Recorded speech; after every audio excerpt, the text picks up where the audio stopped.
Hello friend, मैं हूं अभिषेक मौर्य और आप देख रहे हैं कॉग्निटिव लर्निंग क्लासेज। इस कॉग्निटिव लर्निंग में हमने एक बायोलॉजी लेक्चर सीरीज को स्टार्ट कर रखी है। ये आपके नीट और एम्स के सिलेबस के अकॉर्डिंग है। तो हम इसमें नीट और एम्स के जो सिलेबस में जो मेंशन टॉपिक हैं जो कि एनसीईआरटी से मैच करते हैं, उसको हम जो है यहाँ पे पिकअप कर रहे हैं अपने वीडियो लेक्चर का टॉपिक बनाने के लिए। तो यहाँ पे फ्रेंड एक जो टॉपिक आपको मेंशन किया गया था, जो मैं पहले जिस पे जो है कुछ लेक्चर आपको प्रोवाइड कर चुका हूँ, ये 12th क्लास एनसीईआरटी का टॉपिक है ह्यूमन हेल्थ एंड डिजीज। इसमें मैंने आपको हेल्थ की बेसिक डिफिनीशंस क्या है और जो डिजीज है उनकी कैसे स्टडी करना है, कुछ एक डिजीज के बारे में अप टू मलेरिया तक मैंने आपको कवर करवा दिया है। जो और भी डिजीज थी उनके बारे में आपको बता दिया है कि कैसे उनको पढ़ना है, कैसे उन्हें हैंडल करना है। नेक्स्ट वन जो इसमें मेन टॉपिक है वो है immune system, human immune system. हम बेसिकली उसके बारे में पढ़ेंगे। थोड़ा सा मैं सिलेबस को यहाँ डिस्कस करना चाहूँगा। जैसे कि जो आपके टेक्स्ट बुक में सिलेबस है, इसमें आपको मेंशन इम्यूनिटी में आपको मेंशन किया गया इननेट इम्यूनिटी, एक्वायर्ड इम्यूनिटी। इसके अलावा आपका सिलेबस है एक्टिव और passive immunity, vaccination, immunisation, allergy और ऑटो इम्यून। ये सारे टॉपिक हैं जो आपके सिलेबस में मेंशन किए गए हैं along with the human immune system in the body. Immune system in the body means human immune system. जो ह्यूमन इम्यून सिस्टम के मेन कंपोनेंट है उनको लेके थोड़ा सा आपको डिस्कशन करना है। तो ये सारे टॉपिक हैं और इसके बाद जो है बाकी कुछ ड्रग एब्यूज के टॉपिक है वो हम बाद में देखेंगे। तो आज का जो हम टॉपिक देखेंगे वो इम्यूनोलॉजी को देखेंगे, इम्यून सिस्टम को देखेंगे। जो इम्यून सिस्टम है वो कैसे ह्यूमन बॉडी में कहाँ कहाँ पे है। तो बेसिकली हम ह्यूमन इम्यून सिस्टम को देखेंगे, इसके कंपोनेंट क्या क्या हैं, ये कैसे वर्क करता है, इन सब बातों को हम इसमें रखेंगे। फ्रेंड्स, अगर आप जो है आपको अगर ये वीडियो पसंद आती है, आपको ये रिलेवेंट लगती है नीट और एम्स एग्ज़ाम के आपके प्रिपरेशन में, आपको जो मैं प्रोफेशनल गाइडेंस देता हूँ, जो मोटिवेशनल लेक्चर डालता हूँ, अगर ये आपके लिए हेल्पफुल रहती हैं, अगर ये आपको सही गाइडेंस देती हैं, अगर आपको ये पसंद आता है तो मुझे कमेंट बॉक्स में उसके रिस्पॉन्ड किया करिए कि हर एक वीडियो लेक्चर में आपको कैसा लगा, आपको क्या समझ में आया, क्या नहीं समझ में आया, उससे आपके एक्सपीरियंस क्या रहे हैं वो थोड़ा आप मुझे बताया करिए। और जब आप वीडियो पसंद करते हैं तो इसे लाइक और शेयर किया करिए और चैनल को सब्सक्राइब ज़रूर किया करिए ताकि आपको नेक्स्ट जो वीडियो है वो जो मैं अपलोड करता हूँ वो तुरंत ही आपको मिल जाए, उसकी नोटिफिकेशंस आपको आते रहें। फ्रेंड्स, अगर आप चाहेंगे, अगर आप जो है इन वीडियो को डिफरेंट सोशल मीडिया प्लेटफार्म पर जहाँ पे भी आपके कोई जानने वाला है जो नीट की जिसे ज़रूरत है, नीट एग्ज़ाम और एम्स एग्ज़ाम के प्रिपरेशन में या बोर्ड एग्ज़ाम में ही उसे ज़रूरत हो इन टॉपिक को समझने और जानने की, तो आप ही इसे प्रमोट कर सकते हैं। क्योंकि ये सोशल मीडिया प्लेटफार्म पे आके टीचिंग करने का मीनिंग ये होता है कि सोशल जो है सोशल सपोर्ट भी मिलना चाहिए। जैसे मैं सिर्फ आपको कंटेंट प्रोवाइड कर सकता हूँ, लेकिन जब सोशल सपोर्ट मिलेगा वही मेरे लिए मोटिवेशन होगा कि मैं कंटेंट को बार बार ले आऊँ, उससे बेहतर से बेहतर फॉर्म में ले आऊँ। क्योंकि जब लोगों की डिमांड होती है तो फिर हमें वो प्रोवाइड करने में भी मज़ा आता है। तो आप लोगों से रिक्वेस्ट है कि इसको थोड़ा आप प्रमोट करिए अपने लेवल पे देखते हुए। अभी हम चलते हैं अपने टॉपिक पे। जो हमारा टॉपिक है ह्यूमन इम्यून सिस्टम। देखो, ह्यूमन इम्यून सिस्टम बना कैसे है, इसके जो कंपोनेंट हैं वो क्या क्या चीज़ हैं। तो इसमें तो एक जो कंपोनेंट है ब्लड और लिम्फ, ठीक है, ब्लड और लिम्फ, ठीक है। इसके अलावा लिम्फॉयड ऑर्गन,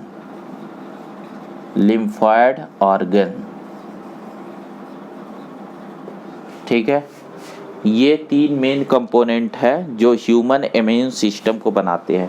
मैं टर्मिनोलॉजी को थोड़ा आपके बुक के अकॉर्डिंग करना चाह रहा हूँ, तो 1 मिनट प्लीज़, मैं एक बार चेक कर लेता हूँ। ठीक है, कोई बात नहीं, ठीक है, चलो सही है। देखो, जो ब्लड है उसमें इम्यून सिस्टम के क्या क्या पार्ट हैं। जैसे जो ब्लड को आप जब कैटेगराइज करते हो तो इसमें एक तो सेल्स होती हैं और दूसरा इसमें प्लाज्मा होता है। ठीक है, 11th में आपने पढ़ रखा होगा। अब जो आपकी सेल्स हैं, इन सेल्स में आरबीसी हैं जो कि इसका पार्ट नहीं है, इम्यून सिस्टम का पार्ट नहीं है। इसके अलावा यहाँ पे WBCs होती हैं और प्लेटलेट होती हैं, ये सेल का पार्ट्स होती हैं, तो ये भी इम्यून सिस्टम का पार्ट नहीं है। तो हमारे पास आ गया WBC। अब WBC के फर्दर 2 टाइप्स होते हैं, जैसे एक हम बोलते हैं ए ग्रेनुलोसाइट्स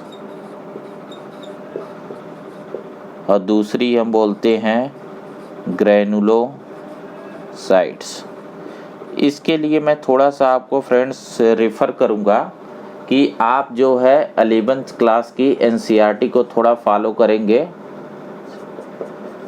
मैं आपको पेज नंबर एग्जैक्टली बता दे रहा हूँ, ये कंटेंट कहाँ पे है। एक बार आप उसे पढ़ के रखेंगे तो आपको ये बेहतर समझ में आएगा और हमारे टाइम ज़्यादा वेस्ट नहीं होगा।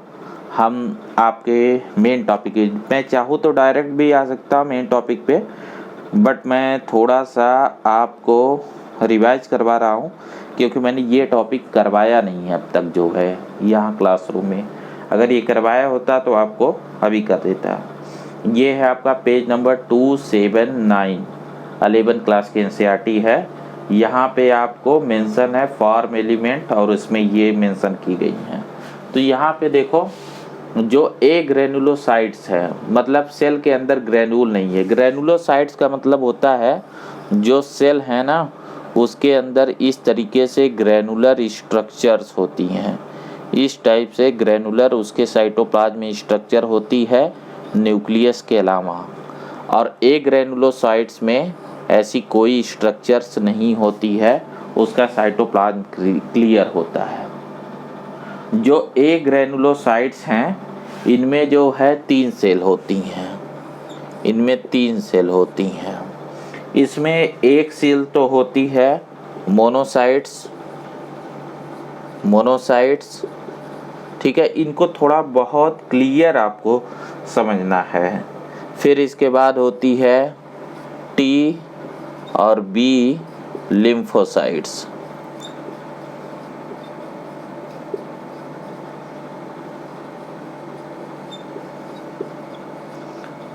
इसके अलावा देखिए यहाँ पे 3 तरीके की सेल होती हैं ग्रेनुलोसाइट में, जैसे कि एक सेल होती है eosinophil, basophil and neutrophils.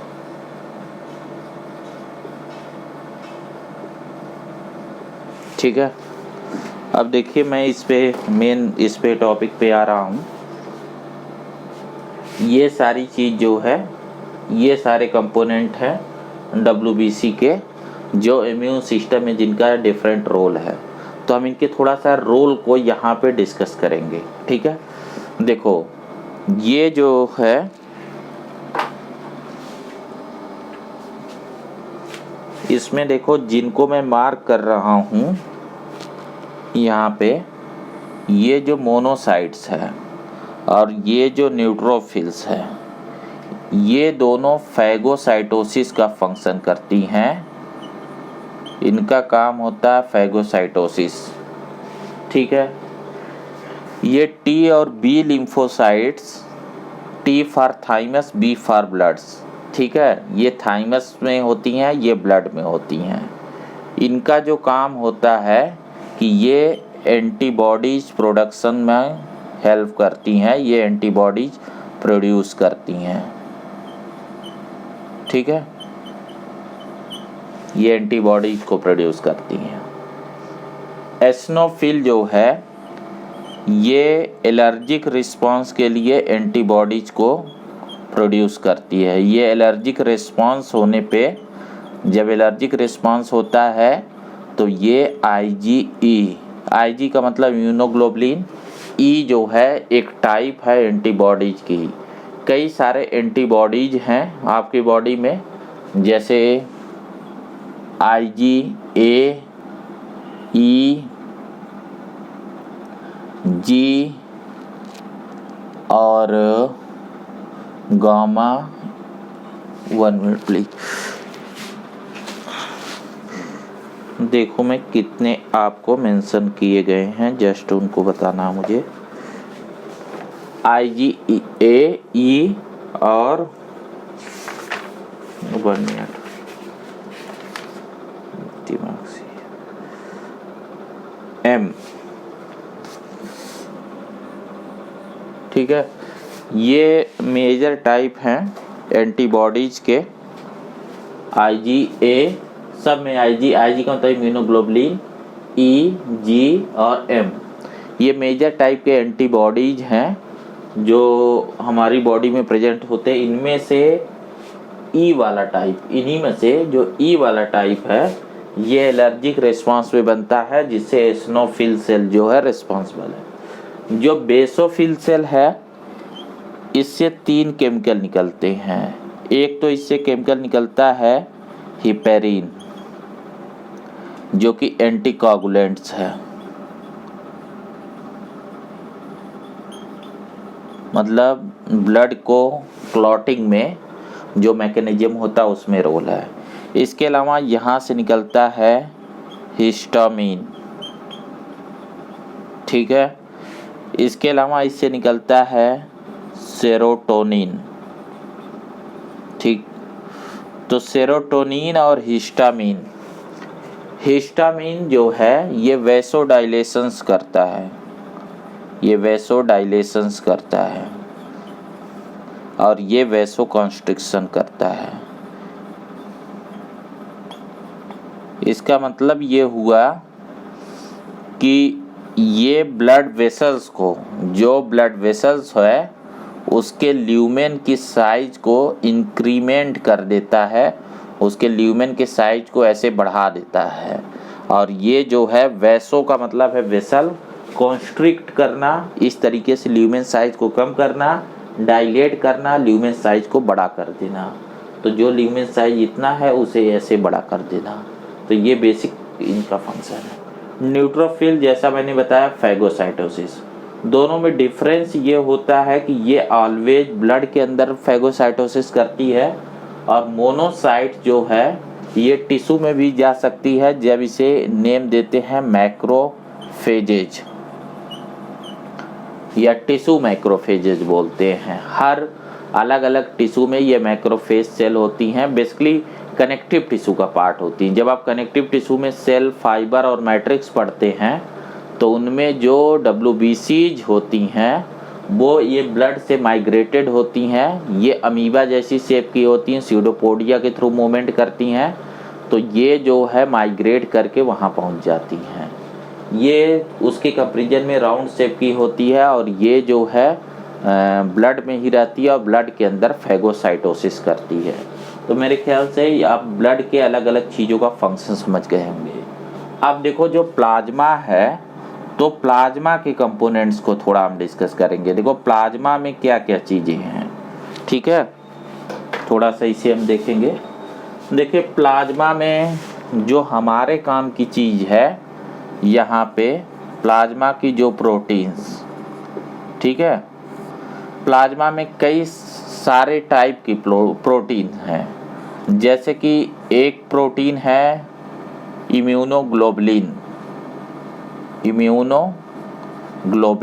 Globulin या ग्लोबिन का मतलब ये होता है कि ये ग्लोब शेप, स्फेरिकल 3D में ये प्रोटीन्स हैं।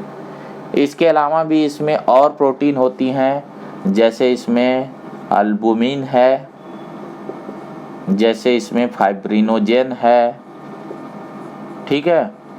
तो ये तो क्लॉटिंग में काम आता है और ये ऑस्मोटिक प्रेशर को बैलेंस करने में। इम्यूनोलॉजी में इनका रोल नहीं है। जो इम्यूनोग्लोबुलिन है इनका प्रोडक्शन जो है ये इम्यून सिस्टम से रिलेटेड है, इनका प्रोडक्शन इन सेल ने किया है, ठीक है। टी और बी लिम्फोसाइट इनका प्रोडक्शन करती हैं और ये प्लाज्मा में पड़े रहते हैं। इसके अलावा प्लाज्मा में बाकी चीज़ें वाटर, मिनरल, न्यूट्रिएंट वो सब हैं, बट इम्यूनोलॉजी में उनका कोई रोल नहीं है। तो मेन चीज़ था जो इनकी प्रोटीन। अब दूसरा जो ब्लड के अलावा लिम्फ होता है, लिम्फ में भी क्या होती हैं, लिम्फ में जो लिम्फ है, इस लिम्फ का जो कंपोनेंट है इसमें लिम्फोसाइट्स होती हैं। तो लिम्फोसाइट्स में क्या क्या चीज़ें होती हैं, एक मोनोसाइट्स और दूसरी जो है बी लिम्फोसाइट्स। तो बी लिम्फोसाइट क्या करेगी, एंटीबॉडीज को प्रोड्यूस करेगी और मोनोसाइट्स क्या करेगी, फैगोसाइटोसिस करेगी। तो ये लिम्फ के कंपोनेंट हो गए, ठीक है। इसकी डिटेलिंग यहाँ नहीं कर रहा हूँ क्योंकि डायग्राम पूरा भर जाएगा। चलो मैं थोड़ा सा लिख दे रहा हूँ इस तरीके से। इसमें बी लिम्फोसाइट्स होती है और मोनोसाइट्स होती है, ठीक है। जो फैगोसाइटोसिस करती है ये एंटीबॉडीज को प्रोड्यूस करती है, ठीक है। अब आता है एक चीज़, लिम्फॉइड आर्गन। लिम्फॉइड आर्गन हमारे बॉडी में ना कई सारे हैं। तो देखिए क्या क्या लिम्फॉइड आर्गन आपको मेंशन किए गए हैं। जैसे एक है bone marrow. Bone marrow basically ये वो साइट है जहाँ पे सेल्स का प्रोडक्शन होता है, जो WBC, RBC, प्लेटलेट इनका प्रोडक्शन होता है। तो हमारे बॉडी में जो बोन मैरो हैं उनमें जो है ये प्रोडक्शन होता है। इसके अलावा जो है स्प्लीन, ठीक है, इसके अलावा स्प्लीन और इसके अलावा जो है थाइमस। थाइमस एक ग्लैंड है। इस ग्लैंड के अंदर ये जो टी लिम्फोसाइट सेल है, इन टी लिम्फोसाइट सेल का इसके अंदर डिफरेंशिएशन होता है। डिफरेंशिएशंस का मीनिंग क्या होता है फ्रेंड, जब आप डिफरेंशिएशन, मैंने टिश्यू वाले चैप्टर में आपको बताया था, इसका मतलब होता है स्पेशलाइजेशन। किसी स्पेशल फंक्शन के लिए इसे स्पेशलाइज करना। तो ये यहाँ इसे स्पेशलाइज करती है और वो स्पेशलाइज फंक्शन होता है एंटीबॉडीज प्रोडक्शन। यानी ये स्पेशलाइज एंटीबॉडीज को प्रोड्यूस करते हैं, उसके लिए इनका डिफरेंशिएशन किया जाता है, ठीक है। इसके अलावा देखो थाइमस के अलावा जो डिफरेंट टॉन्सिल्स होते हैं हमारे नेक में, यहाँ टॉन्सिल्स होते हैं, ठीक है। इसके अलावा टॉन्सिल्स के अलावा हमारी बहुत सारी जो लिम्फ नोड होती हैं, ठीक है। ये जो लिम्फ होती है ये लिम्फेटिक वेसल्स में फ्लो होती है और जगह जगह हर एक जॉइंट पे, जैसे आपकी जो बॉडी है तो ये जो है यहाँ आर्मपिट के अंदर जो है यहाँ लिम्फ नोड होती है। जब कभी आपको कोई इन्फेक्शन होता है यहाँ कहीं बॉडी में तो ये लिम्फ नोड जो है स्वेल कर जाती है और आपको यहाँ एक गांठ सी महसूस होती है, वो नोड फील होती है। इसके अलावा ये जहाँ लेग जॉइंट हो रहे हैं दोनों जगह पे यहाँ पे लिम्फ नोड है। इन गले में बहुत सारे लिम्फ नोड है, उनको हम टॉन्सिल्स बोलते हैं। तो ऐसे हर पॉइंट पे जो है इस तरीके से जगह जगह हर जॉइंट के आसपास लिम्फ नोड है। ये वैसे है कि जैसे आर्मी कैंटोनमेंट में रहती है ना, आर्मी का कैंट एरिया होता है जिसके अंदर बहुत सारी आर्मी बैठी रहती है, तो ऐसे बहुत सारा इम्यून सिस्टम के जो पूरी हमारी आर्मी है, सेलुलर आर्मी है, यानी जो लिम्फोसाइट सेल है वो इनके अंदर रहती हैं। ये एक तरीके से ना चेक पॉइंट है कि कौन गुजर रहा है उस पर निगरानी करना। अगर कोई गड़बड़ जा रहा तो उसे वहीं पे न्यूट्रलाइज कर देना। वो कैसे होगा मैं अभी बाद में समझाऊंगा। अभी तो जस्ट मेरा काम है कि आपको component of human immune system को समझा देना कि इम्यून सिस्टम क्या क्या चीज़ें बना रही हैं, उनको हम एक साथ ला रहे हैं, ठीक है। फिर इसके बाद देखो एक और चीज़ है माल्ट। ये जो माल्ट है ना, इसको याद रखना, ये आपसे क्वेश्चन भी पूछा गया है। इसका फुल फॉर्म होता है म्यूकोसा एसोसिएटेड लिम्फोइड टिश्यू। जैसे हमारे बॉडी में जितने एंट्री पॉइंट है, जैसे हमारे बॉडी में आप अंदर कैसे जा सकते हैं, एक चीज़ आप जानिए कि हमारी बॉडी में जो ऊपर का ये सारी स्किन है ये डेड सेल होती है, ऊपर से ये डेड सेल होती हैं, यहाँ से कोई चीज़ अंदर नहीं जा सकती, ठीक है। अंदर से बाहर आ सकती है, जैसे स्वेट आ सकता है, ऑयल आ सकता है ऑयल ग्लैंड के थ्रू, लेकिन कोई चीज़ इससे अंदर नहीं जा पाता है, ये उनके लिए बैरियर का काम करते हैं। बट जैसे कि हमें जो है कुछ चीज़ों को लगातार बॉडी में लेना पड़ता है और निकालना पड़ता है। जैसे वो क्या क्या चीज़ें हैं, हमारी मजबूरी ये है कि जैसे हमें खाना खाना पड़ता है तो उसके लिए हमें माउथ बकल कैविटी को खोलना पड़ता है और इससे लगातार चीज़ें हम अंदर लेते हैं फूड और वाटर के फॉर्म में। इसी तरीके से हमें ऑक्सीजन चाहिए तो हम लगातार जो है नाक से जो है लगातार हम जो है अपने नेजल चैम्बर के थ्रू लगातार एयर को अंदर लेते हैं, ठीक है। तो हमारे माउथ से लेके एनस तक जो एलिमेंट्री कैनाल है उसमें जो अंदर की सबसे लेयर है, मैंने आपको डाइजेशन वाले चैप्टर में बताया था, वो अंदर की लेयर होती है म्यूकोसा, और म्यूकोसा के ठीक नीचे होती है सब म्यूकोसा। सब म्यूकोसा वो चीज़ है जिसके अंदर क्या होते हैं कि उसके अंदर ये माल्ट होते हैं, लिम्फोइड टिश्यू। सब म्यूकोसा मैंने बताया था कनेक्टिव टिश्यू होते हैं, और कनेक्टिव टिश्यू में क्या होते हैं, टिश्यू मैक्रोफेजेज, जो फैगोसाइटोसिस वाली सेल है वो होती हैं। तो कई सारी जो है उसमें ये कई सारे इसमें जो है फैगोसाइटोसिस या लिम्फोइड टिश्यू उसमें जो है रिसाइड करता है। तो ये थ्रू आउट डाइजेस्टिव ट्रैक्ट है। इसी तरीके से आपका यूरोजेनाइटल ट्रैक्ट है जिसके थ्रू आपका यूरिनरी प्रोडक्ट जो एक्सक्रीटरी प्रोडक्ट है वो निकलता है। तो उसके भी चारों तरफ ये कुछ ऐसा अरेंजमेंट है ना कि जैसे इस तरीके से कोई भी ट्यूब जा रहा है, इस तरीके से कोई भी ट्यूब जा रहा है तो इस ट्यूब के चारों तरफ इस तरीके से ट्यूबुलर फॉर्म में इसे चारों तरफ से कवर करते हुए यहाँ जो है एक लेयर बनी हुई है इन टिश्यू की जिसे हम माल्ट बोलते हैं। समझ रहे हैं इस बात को, इसको हम बोलते हैं माल्ट। तो ये सारी जो ट्यूबुलर ऑर्गन है, चाहे इससे फूड वाटर जा रहा हो, चाहे इससे एयर जा रही हो। जब एयर की बात करते हैं तो ये ट्रैकिया है, तो ट्रैकिया में